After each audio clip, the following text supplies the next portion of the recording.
Hello. I'm so excited that you decided to engage with me and join me for this talk. This is a talk that I gave at a festival called Lucidity, and it is all about how to create sovereign societies and a new earth model. And it's about using biology and the human body as the blueprint in order to create that architecture for these new earth societies. I did not realize how important this topic was. I have to be completely honest, this information was really downloaded and channeled through me. And I had received an idea about this after listening to a talk on sovereignty last year, and I was just given all of this information. I was encouraged to apply to Lucidity and give this talk. I didn't really know what I was going to say, and then I channeled all this information through right before the talk, and it was really a beautiful introduction into looking at sovereign societies with a new model in a new way. Now, I'm not the only one who thinks like this, and that was one of the beauties that I had discovered at this festival, was that there are a lot of people who are thinking like this, and there are other people who have different pieces of this puzzle. And so we are here to work together.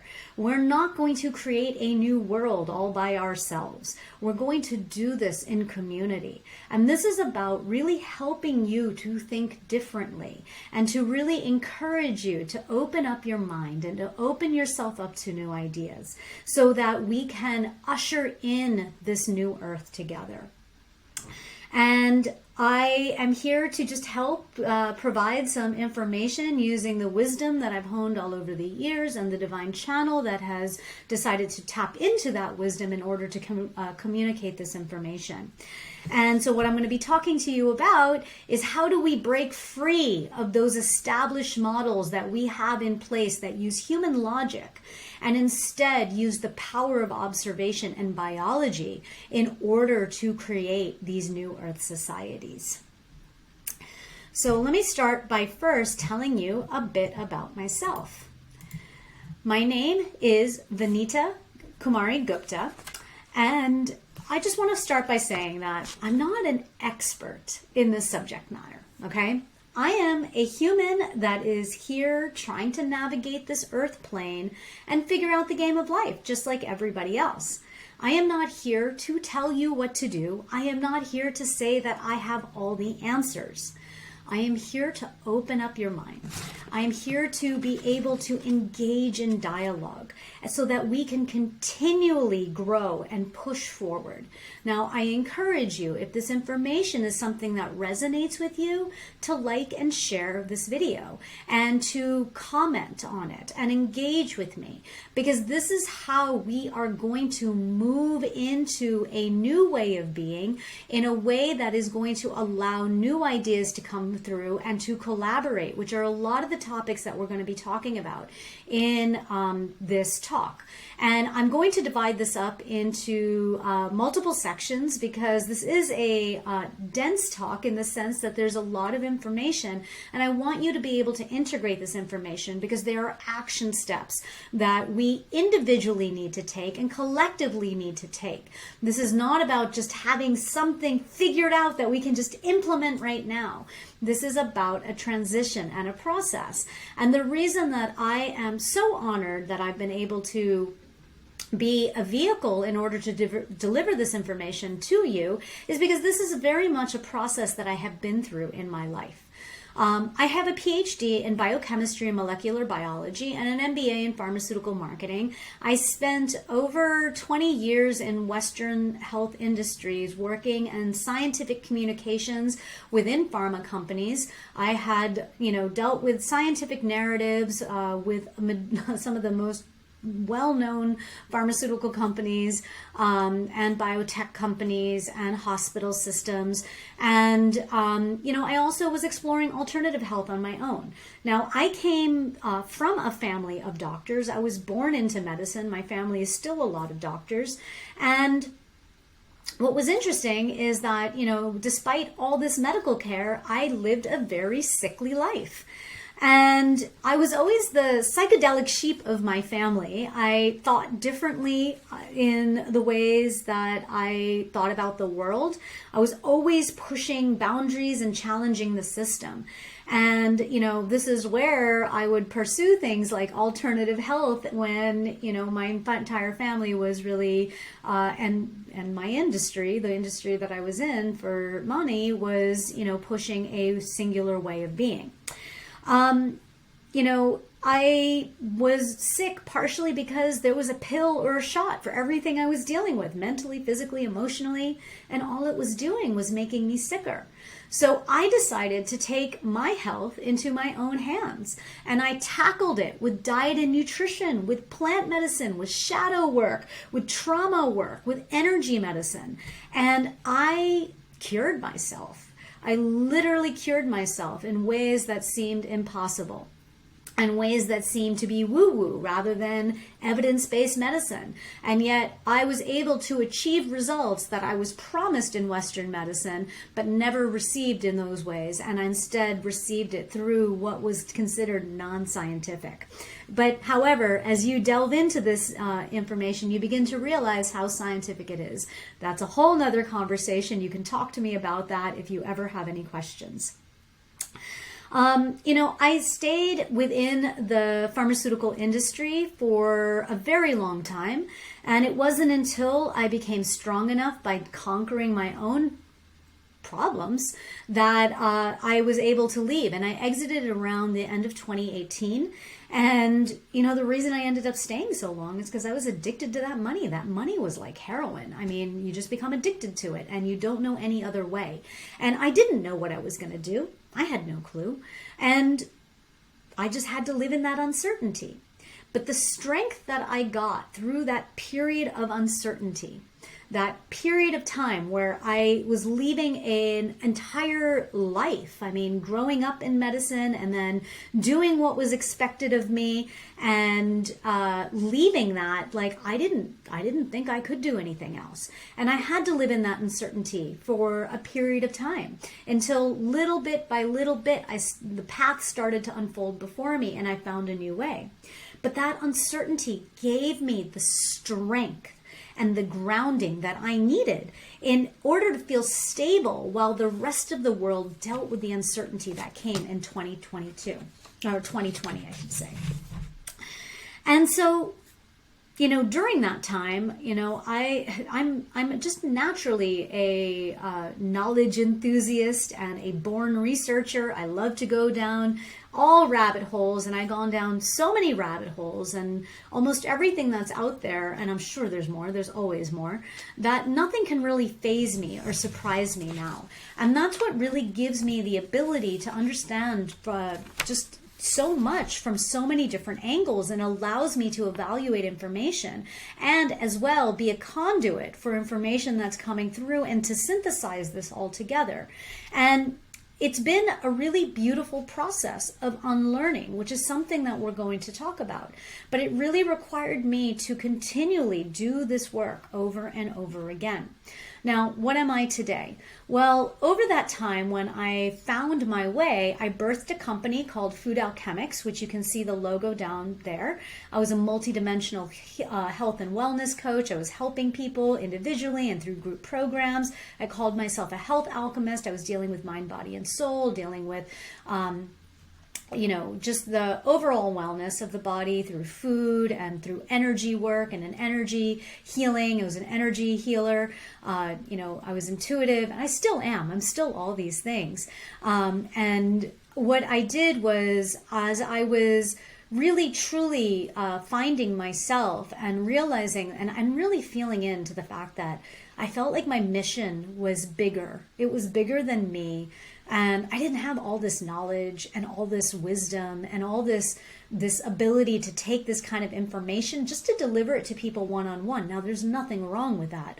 It's so beautiful. It's so beautiful to work with people and transform just a single life, because that's really all it takes to impact this earth. However, I just felt like I was meant for something bigger. And the more that I worked on myself and the more that I raised my vibration, I was able to align with, an incredible organization known as the House of Ra, also Eldora and Saman. And I am the director of operations for that organization, which deals with ascension. If you are interested, truly interested in the process of ascension, please go check out Eldora and Saman. Now, this talk is not affiliated with them. This is my talk. It is very much in a line, with the things that they do, in that sense that, we're all in the same path and the same vibration. But I just want to make this clear that this talk is not affiliated with them. And, I am giving this talk in order to be able to spread a new idea and forms of consciousness to others so that this can continue to grow in new ways, because information should be shared. And I want to make sure that I am freely giving of service and not retaining this just for myself or for the few that got to hear me at Lucidity. What I like to say that I do today, I am a homeschooling mother. It is something that I am very proud of because it has taught me a lot about life. But what I really like to say that I do is that I am an ascension midwife. Now, what does a midwife do? A midwife helps a life move from the darkness of the womb, the inner world, into the light of the new world, of this world that we exist in now. And so they not only help that young being transition from one world to another, but they help all that are involved in the process. And so this is what I do, is I help people and I help society transition from one world into another. This is that transition period that we are in as a society, as a collective, as a world. And then there's the transitional periods that people can be in individually when they are moving from one form of life into another. And what we do is when we move in that, through that transition, we're moving from one world that feels a little darker, a little denser, a little bit just a little bit more clouded, into one that is lighter, one that is freer, one that is full of more safety and abundance and goodness and all the things that we are seeking in life. Now, we can't get from that to this world without a little bit of mess. It's a lot like cleaning your house. When you decide that you want to clean your house, you got to pull everything out of the closet, you got to put everything out of the shelves, and it's all going to go into the center of the room, and it feels like a big mess. It can feel overwhelming, really cluttered, and you're like, why did I do this? Why did I just enter this process? It was so much easier before. I knew where everything was. Everything was just, organized, or even if it was disorganized, you knew where it was in the disorganized mess. And it just feels overwhelming. How am I ever going to get back to a clean house? Because I now have to put everything back and I don't have time and I just feel overwhelmed. And then you do it, right? You do it anyway because you have to, because you're not going to live in that disorganized chaos. You're going to put everything back onto the shelves and everything feels good. This is what I help people through, is really understanding that transition, that chaotic clutter. I know how to live in that uncertainty. I know what it's like to live in that chaotic mess. And I can see the road ahead very clearly, even when there is no road that is laid forth before us. Now, I know the world that we've been in. We've all been in this world, right? We've been in this world where things seem okay, but they're not really okay. You can't help but notice the people that are going homeless. You can't help but notice the inequality that exists. You can't help notice that things don't just seem that right. There's a lot of things that are not good, but we continue to go about our lives, living our lives the way we think. But that doesn't seem right. And now we're beginning to see this transition. We're beginning to see something changing. There's lots of events happening in the world, and we don't exactly know where we're going. Well, I've had visions of where we're going, and I want to take you on that journey with me so that we can start to create something together, something that is new, something that is different. And it's really important to remember that we are in a transition. We are in the transition period. And transition can be hard. Change can be hard. It's not easy to just start to think differently and to live life a new way. Now, as you go through transition, it gets easier and easier every time you do it.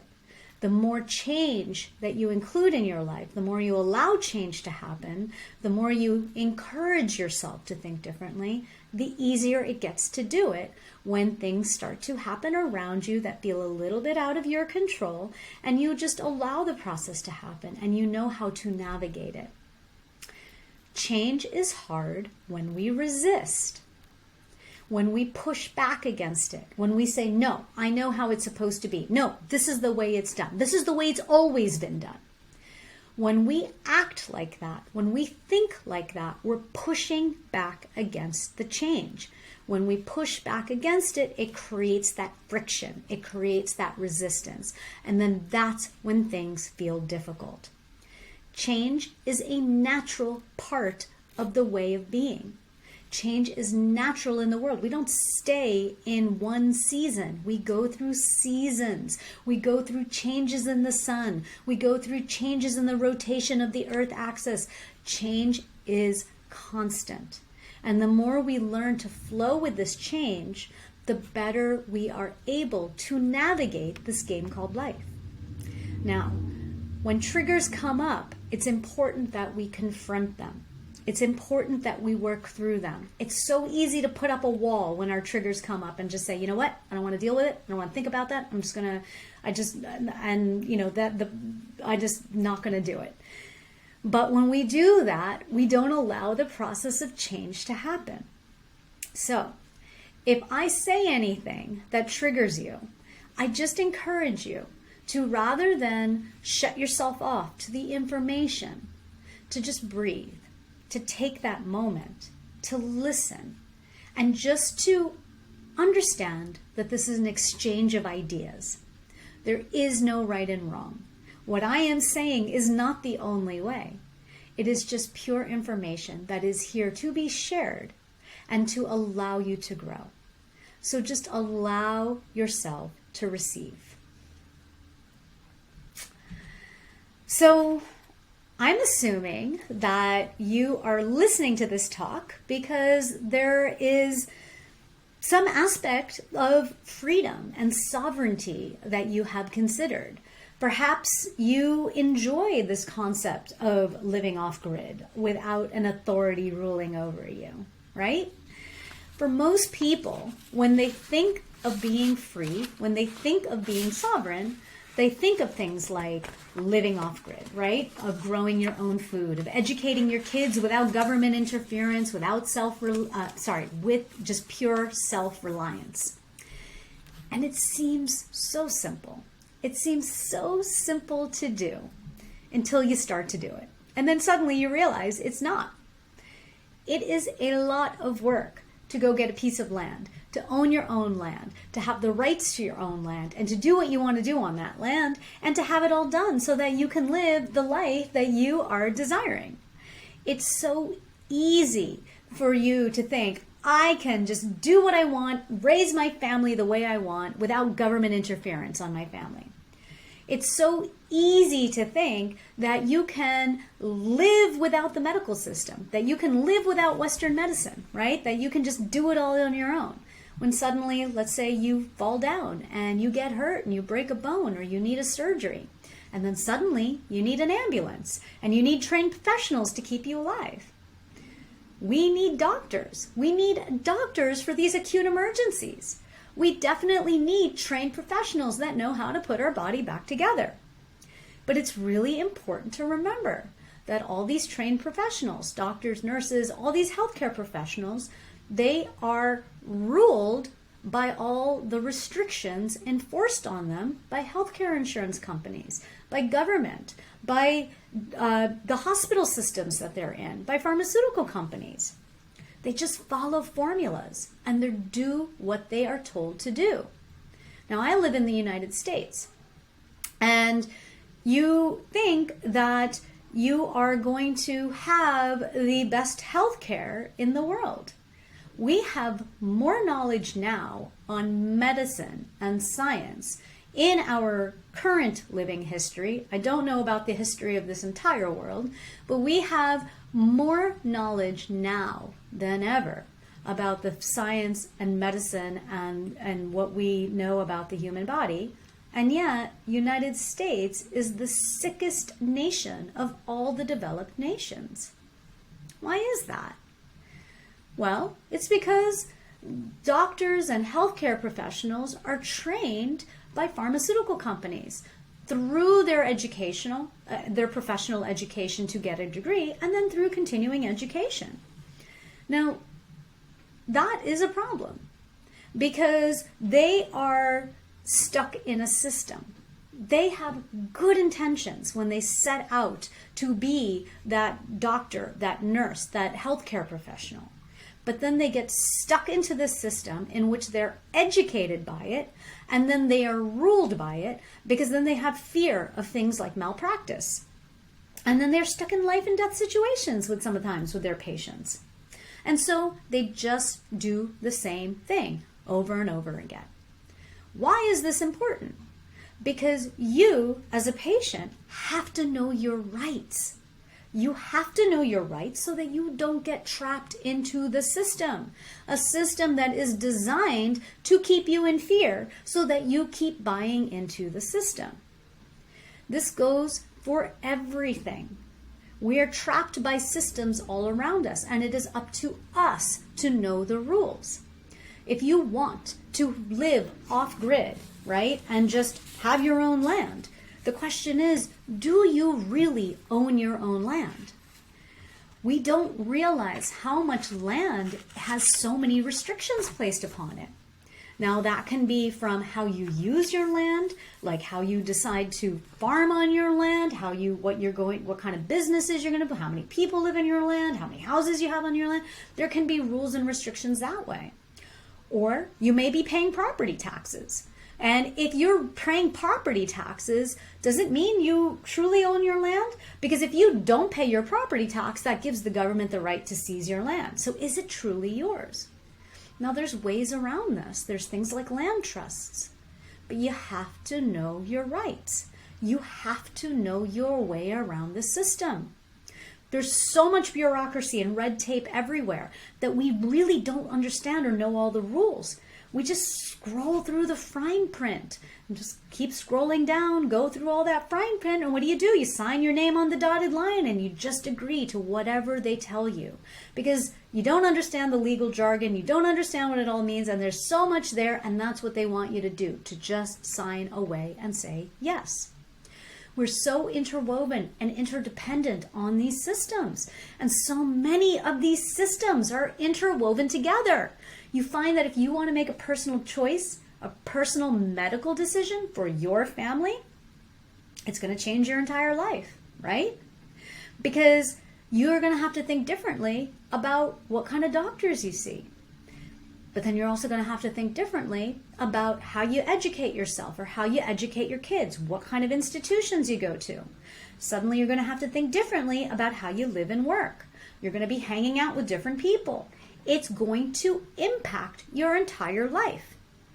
If you decide that you don't want to put your money in the bank, if you decide you don't want to have a credit card, you're going to find it increasingly difficult to be able to do certain things, like find a place to live, to get a car, to even shop in places as we move towards a cashless economy.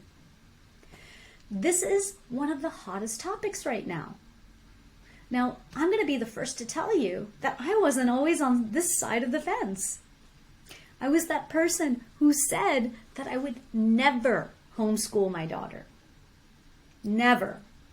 I was the one who never imagined living outside of the city. I loved having everything at my front doorstep, easy to get, easy to access, without having to think about it. Make it convenient for me, make it easy. I never imagined that I would be on the side that is encouraging something as, that is like living off grid or doing things differently. Taxes were just something that you did, something that I just did. And, government, I didn't like it necessarily, but it was needed. Never questioned it. I just went with the flow of life.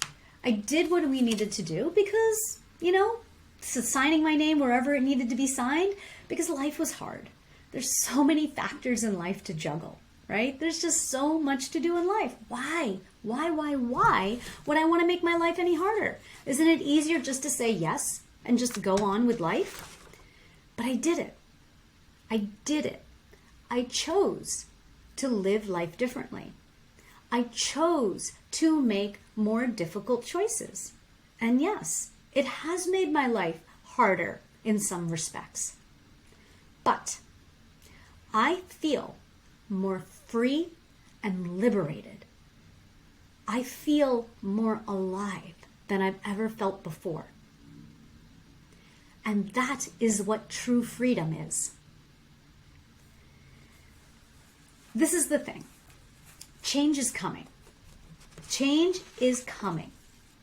You can already see the writing on the wall.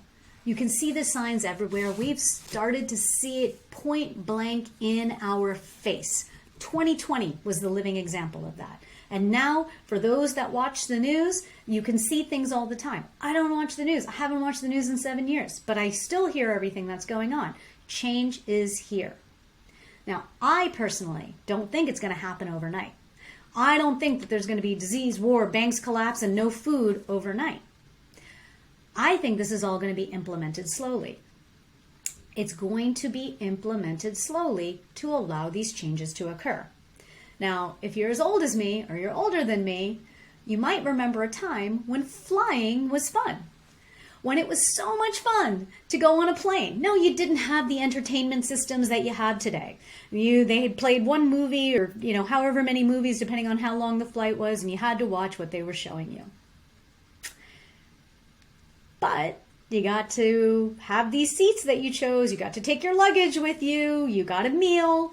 It was fun. Nowadays, you are having to pay to check in your luggage. Sometimes you even have to pay to have carry-on luggage. You have to pay to choose your seat. I have to pay to choose a seat next to my daughter. You have to pay for a meal. In some flights, you got to pay for a blanket and a pillow.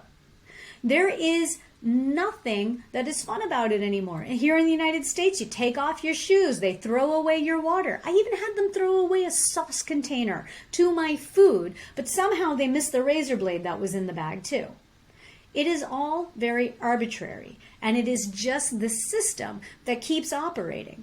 And we are being told that, this is just a temporary thing, like taking off the shoes, but then it just gets implemented for a long period of time. Flights are canceled left and right now. Flights are constantly being canceled. And what happens? Nothing happens. People just go on with it. Had all of these changes occurred overnight, there would have been an uproar about it. Because they happened slowly over the last 20 years, what happens? People just comply. They just comply because they want to keep going on with life. They want to go see their family. They want to see friends. They want to take vacations. So you just do it. Big changes are coming. And they're being used to introduce new changes slowly. And they're being introduced with this idea that they're temporary measures. In 2020, we were told this is going to be a short-term measure. Whenever there was a war, this is going to be a short-term measure. And what does that short-term measure do? It is just a way for you to agree, for you to say yes, so that that rule can be enacted, and then that rule is never taken away. And how are they going to introduce these changes? Well, they're going to use disease. They're going to use bank collapses. They're going to use fear. Fear promotes these changes. And so what do we do now? Either we get further entrenched into these things, like central bank digital currencies, like social credit scores, or we start thinking differently. We start doing things differently.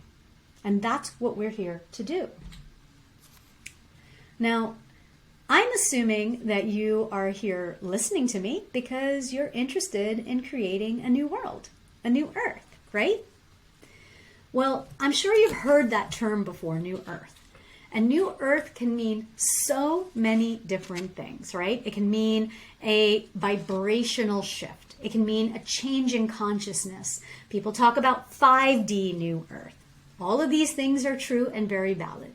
But for the purposes of this talk, when I refer to a new earth, what I am talking about is a different operating system, a different way of being, and a different organization altogether. Okay?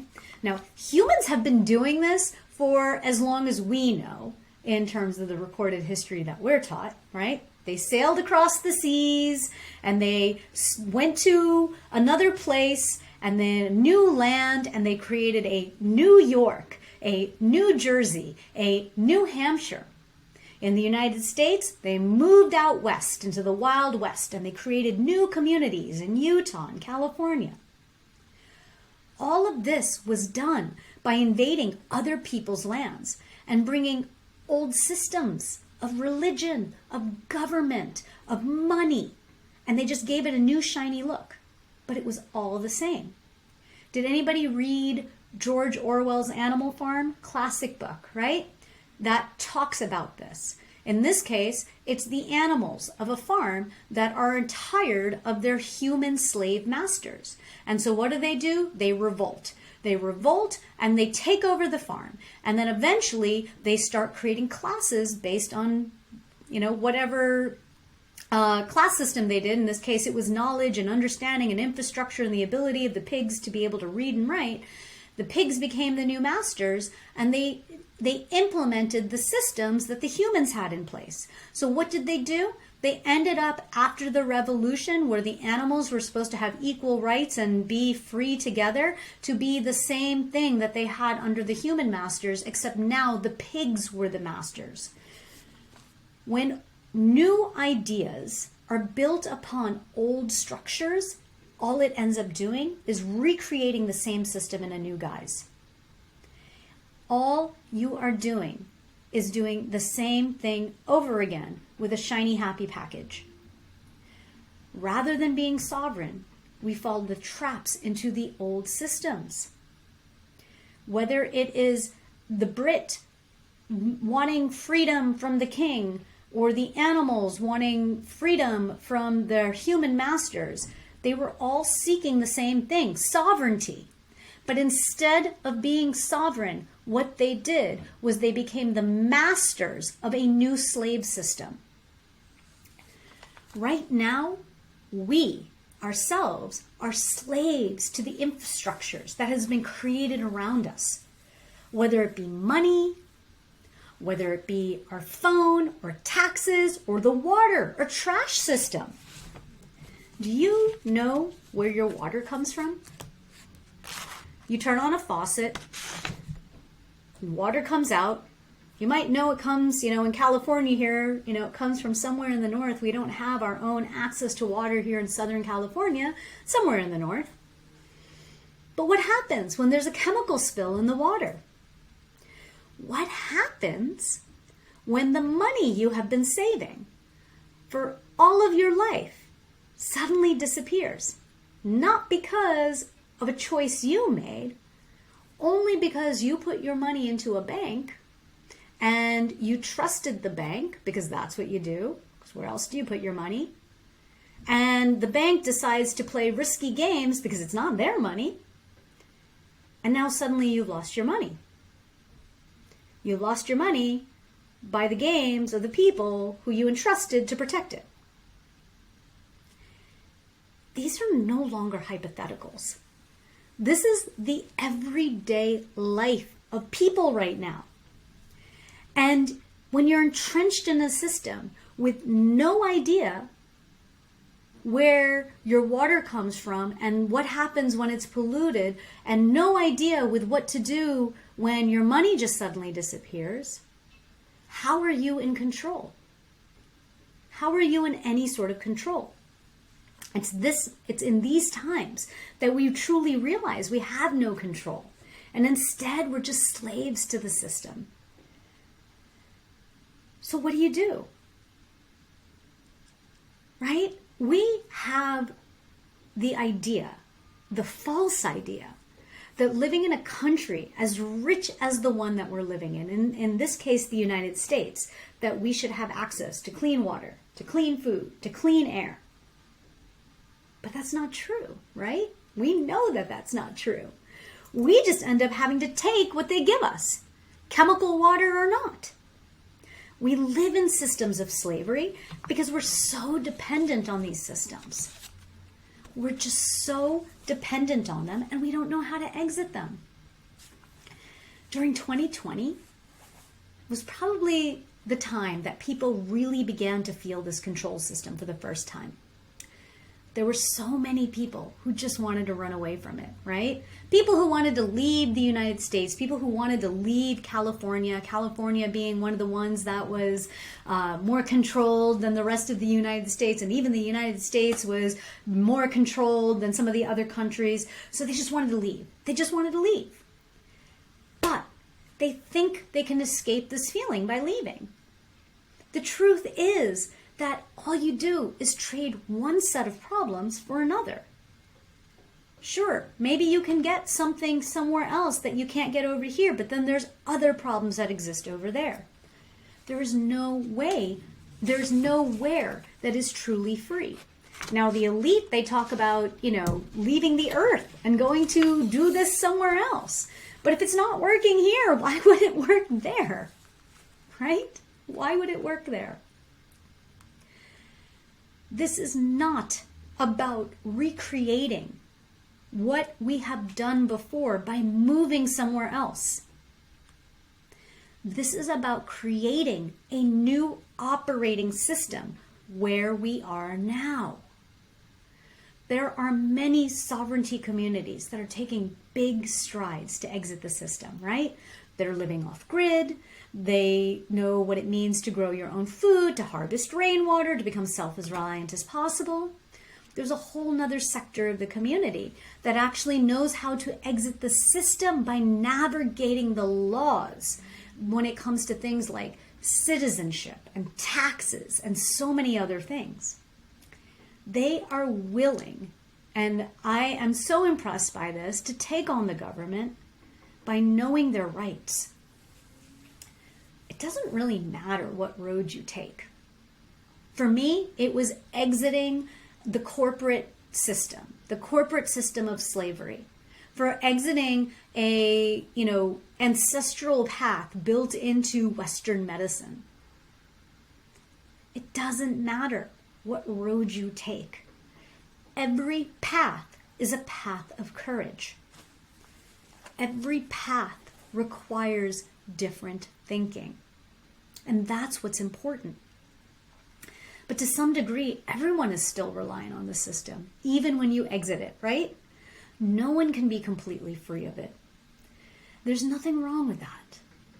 There's nothing wrong with being dependent on it, because we are in a time of transition. Even those that are living off grid, some, still need Wi-Fi, still need phones. There are some that are still using infrastructure in other ways. That's okay. We're in a time of transition. And what we're doing is we're creating that bridge. That's what transition is a bridge from one place to another. And we're figuring out the new ways. The question is where that bridge is leading to. Where is it going? In school, we're taught that central authority is needed, right? That central authority is needed so that we can do what we need to do because somebody needs to figure it all out, right? We're taught without central authority, what happens? We either have society that's primitive or tribal or anarchic and chaotic. So what happens? You get a centralized authority because that's who takes care of like education and the roadways and electricity and all these different things. That's what we're taught. But the truth is that when you are moving from, the centralized authority into, let's say, something else, sovereignty, right? When you go into an off-grid situation, then you suddenly realize that you have no external authority to deal with things like sewer systems and roadways and power and trash pickup. What was so liberating, suddenly feels overwhelming and daunting. Most people, what they end up doing is they end up recreating something that they already know because they just don't have any models out there. There's nothing else to show them the way. So they end up doing what they've already seen before. And then that's when it suddenly occurred to me. We have models all around us, but we just haven't been paying attention. A new earth is not just about, having a new operating system here on earth. It's about the human interaction with the earth. It's about us being different with the earth. But that's just the beginning. That's just the tip of the iceberg. Because what this really truly is about our interaction with ourselves, our physical body. It's about the fact that our bodies are a blueprint, a roadmap for the creation of New Earth societies. Because it is not our logic, it is not our mind that's going to create the roadmap forward. What's going to create our roadmap forward is the understanding of nature. Not only the nature outside of us, but the nature within us. Now, I've actually said a lot, and I haven't even gotten to the meat of it all, or the juice of it all. I haven't gotten to the important stuff yet. And so what we're going to be talking about in this talk is this age of convenience, this idea that we want everything at our fingertips, this immediate gratification, this needing that everything to happen fast and streamlined. But at what cost? At what cost do we give up? And then we're going to go into the age of synarchy, the concept of working with each other and with nature. And then finally, we're going to explore the human body, what I call the new biology, because our understanding of biology is based on misguided thought. And what we need to do is we need to evolve our understanding of biology so that we can truly use the human body as a blueprint for the new earth. So let's start with the age of convenience. Now, there's nothing wrong with convenience, right? Convenience is essential because life is hard. Life is so hard because there's a lot to do. We have a lot of responsibilities in life. So it's nice. It's nice to be able to order a meal that can be delivered to your doorstep so that you don't have to worry about things like grocery shopping and cooking and cleaning up, especially after a full day of work. It's nice to have it's convenient to have a meal delivered to your doorstep, and it's so nice. It's nice to have all the phone numbers and credit cards and bank accounts stored on your phone for easy access. You don't have to remember it. It's so convenient. Why not have Apple or Google? Remember all your passwords. Passwords are so complicated these days. So just click on that button. Yes, remember, save this password. There's no need to get up, right? You can have Google Home or Alexa or any of these listening devices listen to you. And you just have to speak your command and they will do it for you. They're listening to you. Your phone is listening to you. It's wonderful. So now all of this can tailor advertisements to you. So when you're on your search pages or on your social media page, you're going to get an ad that's exactly what you needed. How did it know? How did it know that that's what I needed? If you go into Whole Foods these days, I was in Whole Foods the other day. If you go into Whole Foods, there's a palm scanner. At least the one not too far from where I am. There's a palm scanner there. You don't even need to have your credit card or phone with you. You can just scan your palm. Scan your palm, and then it is so convenient because they can now you can pay your groceries that way. You don't need to have anything. You got your hands free. You don't have any extra bags. And now you just go home. It is so convenient to have someone else consolidate all your responsibilities so you just have to take care of one thing, right? It's so easy. The question is, what are you giving away when you give all of this information so freely? Now, we know that this is all about what happens on the back end, right? Like, that's not anything new. We understand this. We know that there's information being collected. We know that there's more going on than just creating ads and that target us on Facebook and Google and all these things. We know that there's more. But really, truly, why do they need this information? We don't really know. We don't truly understand. I mean, we can think very superficially of why they need it. Like, for example, right? Amazon, right? Amazon owns Whole Foods. Amazon has health services. They have medical services. They do a whole bunch of things, right? Well, isn't it convenient that they can now ask you for your biometric data and they can scan your palm? And so that maybe like they can look at the groceries that you're buying and look at the biometric data that you're submitting and then, I don't know, propose health plans of the future? That's just a very simple example, right? We're being sold that there is what we're being sold is what's called the illusion of choice, that we have choices in what we are doing. We live right now in an age where every product keeps its own branding and logo. Every single product keeps its own branding and logo, but it's truly owned by a bigger company. And the more that time goes on, the fewer companies that are out there. So really, there's only a few companies that are controlling the whole thing. If you turn on the TV, you can flip through hundreds and hundreds of channels. But the truth is, the majority of those channels are only owned by a few media groups. This is important because what they're doing is they're streamlining the message and keeping the message simple. Now, you can talk about this in TV programming in 1,000 different ways and movie programming in 1,000 different ways. But let's talk about it from the sake of the news, right? I was in healthcare PR.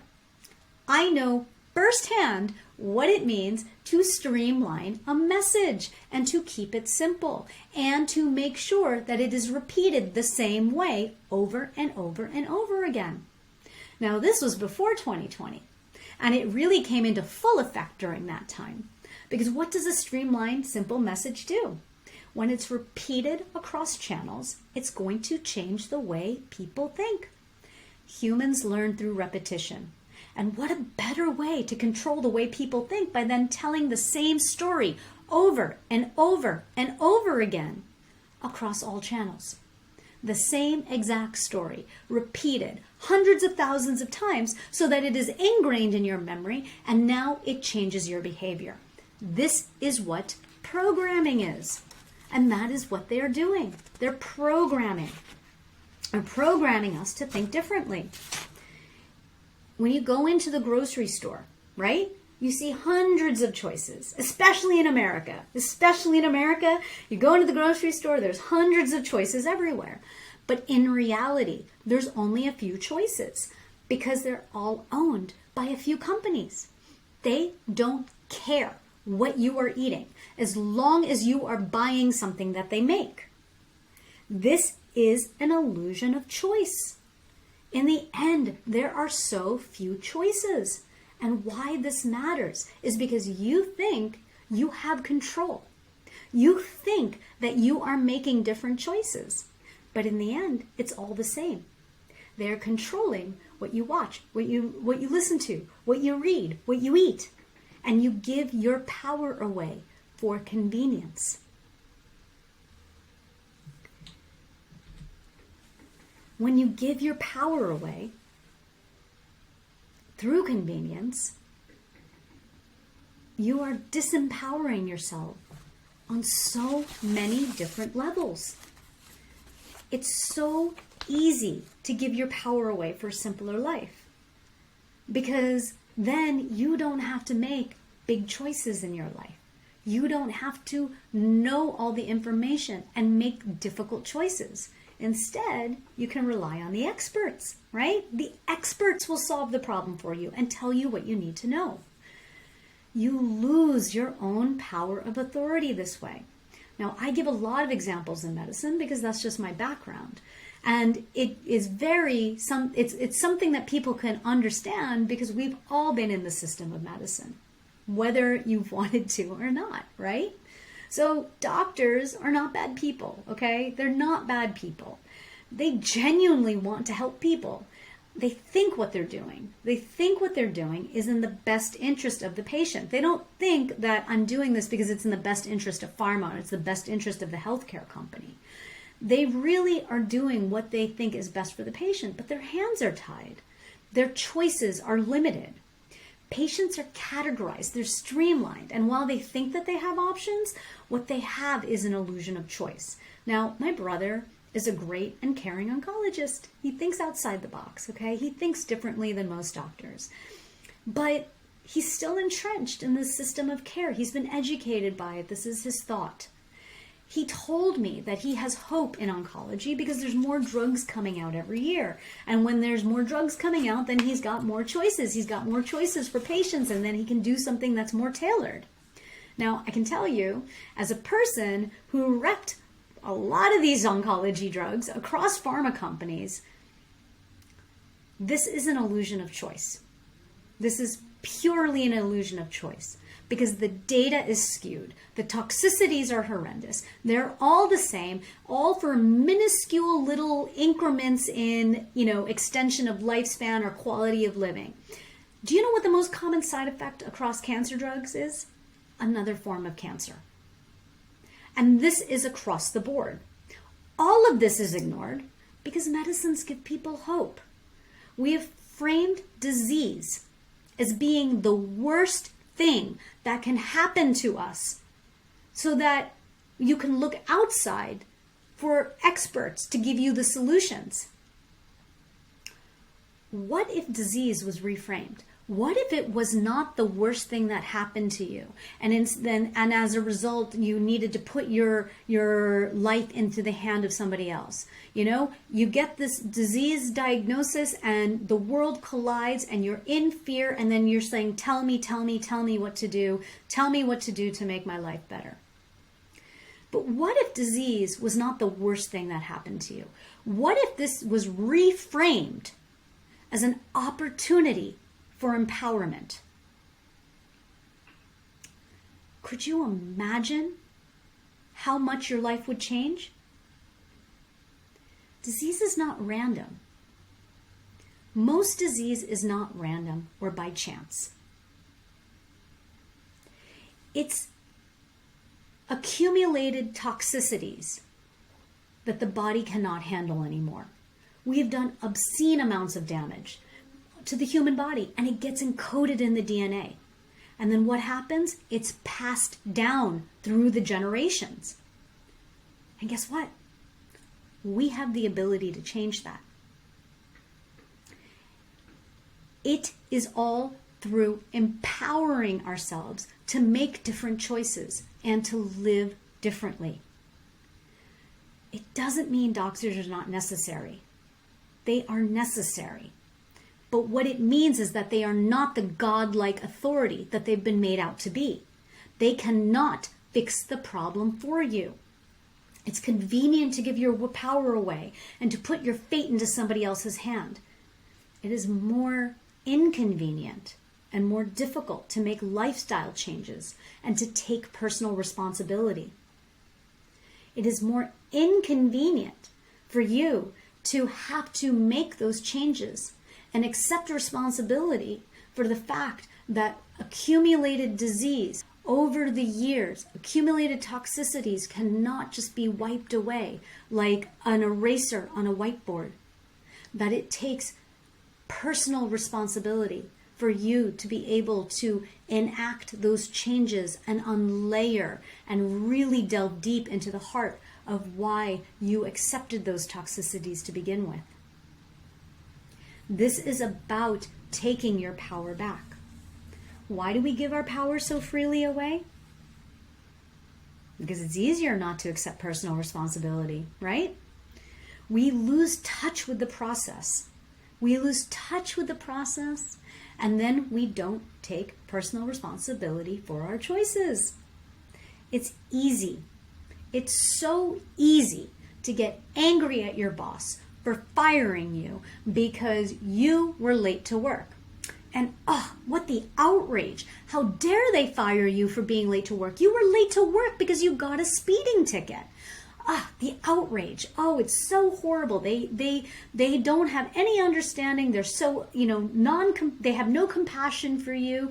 You got a speeding ticket and you were late for work and they fired you. Oh, right. But that's right. You got a speeding ticket because you woke up late. And you woke up late because you were up late the night before drinking too much.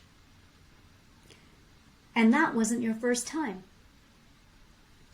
When we lose touch with the process, when we lose touch with our choices that have led to the result, we blame other people. We don't see how our everyday decisions are impacting the greater outcome. It's not my fault, it's the doctor's, right? I'm doing everything that I'm supposed to do to heal myself, but it's not going away. Why can't the doctors do anything? Why can't they fix me? Aren't they supposed to have the knowledge to be able to cure me? And you're not thinking of the decades of lifestyle choices that you have made that have led to this outcome that, as I said, cannot be wiped away like an eraser on a whiteboard. We do the things that we think we're supposed to do. We vote for the right person, right? It's not my fault that we're in war. I voted for the person who said that there would be no war. And yet, it doesn't seem to matter. Every single president that is elected into office within the United States enters into a new war. It's not my problem. I didn't make that choice. I didn't do that. Not my fault. I'm not encouraging war. Or am I? Am I the one encouraging it? If I'm fighting with my spouse, if I'm fighting with my partner, if I'm fighting with my child, if I'm fighting with my family, if I'm fighting with my friends, is that not an act of war?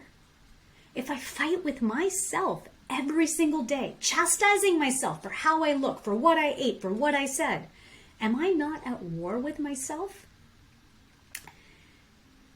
When we look at how we individually act and behave, we begin to see how we are impacting the greater whole.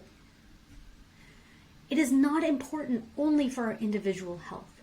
This is so important for our collective health as well.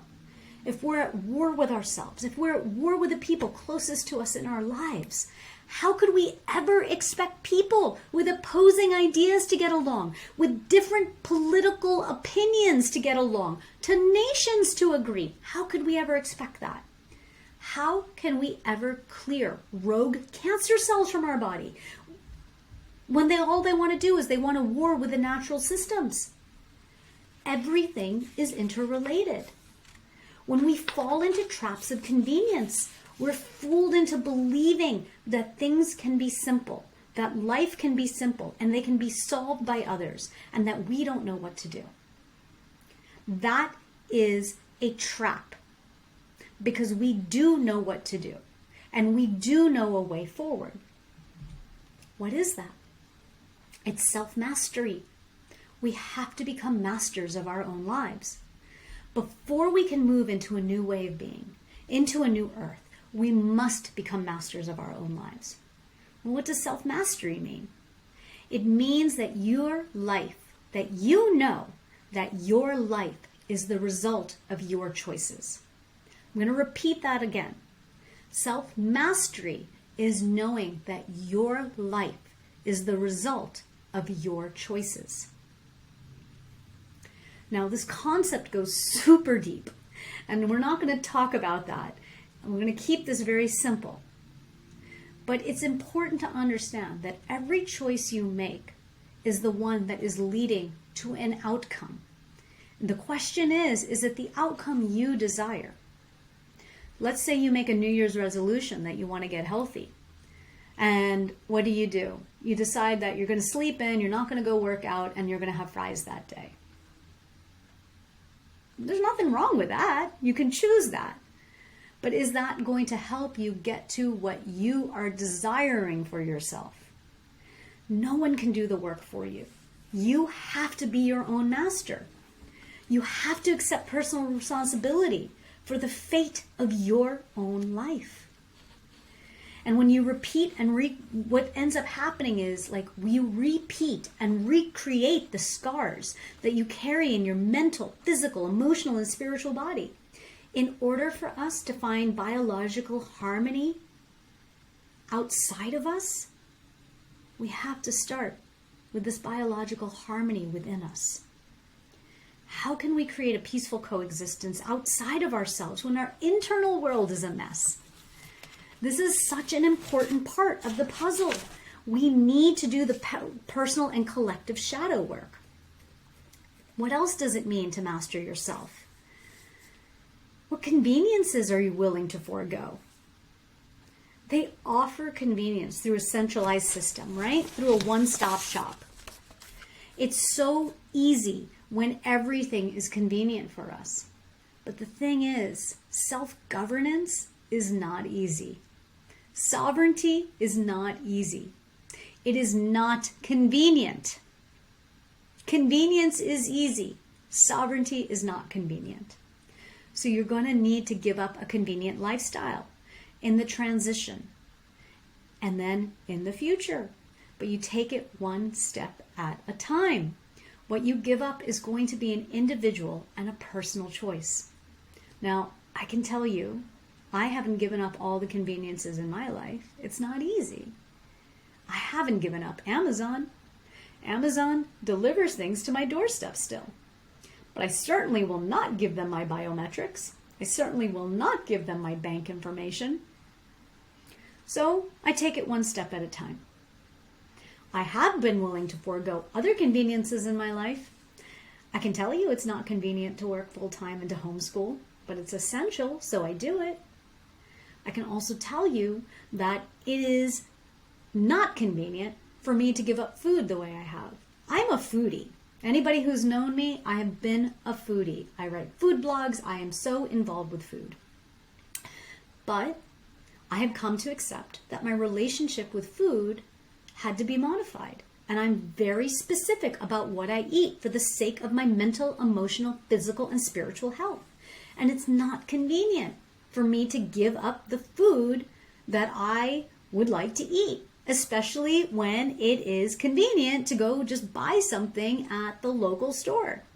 It's not convenient for me to have to carry around food with me everywhere I go. It's not convenient for me to be the one asking questions of the waiter all the time about the food. It's not convenient for me to request specific and be that person in the restaurant.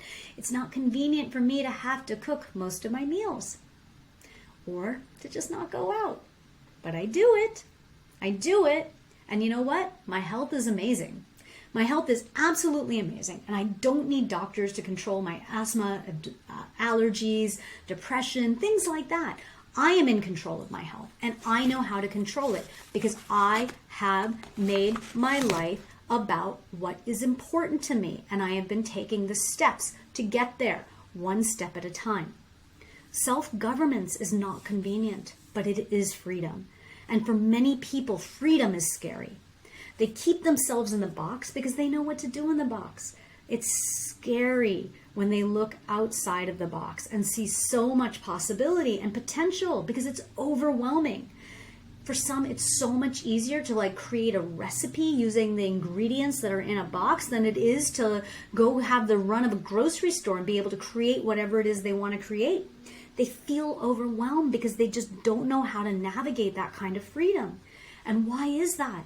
It's because they don't trust themselves. Not trusting themselves is what's really causing this desire to listen to external authorities. They don't know how to listen to that inner voice that guides them. And instead, when that voice comes, what do? They question it. They doubt it. There's an innate intelligence that we're born with. And healing is necessary to trust the self, rather than to succumb to the limited, doubtful, fearful, conservative, egoic mind. And when we tap into that innate intelligence, we're directed with what we need to do. Think about it. You've never told the cells of your body what to do. You've never told your heart cell to become a heart cell. You've never told your body to heal itself when you get a cut. The cells know what to do. They are self-directed. And it's that inner wisdom that we need to tap into. We're constantly trying to control the body. But when we give the body what it needs to do what it needs to do, it's doing exactly what it's supposed to do. And this is what it means to be guided. This is what it means to look at the understanding of nature to be our guide. So now let's take a look at the biology and how it can guide us. I'm going to end this part here, and in the next section, we're going to take a look at how nature is our path forward. And in the last section, we're going to look at the human body. So please watch this next section.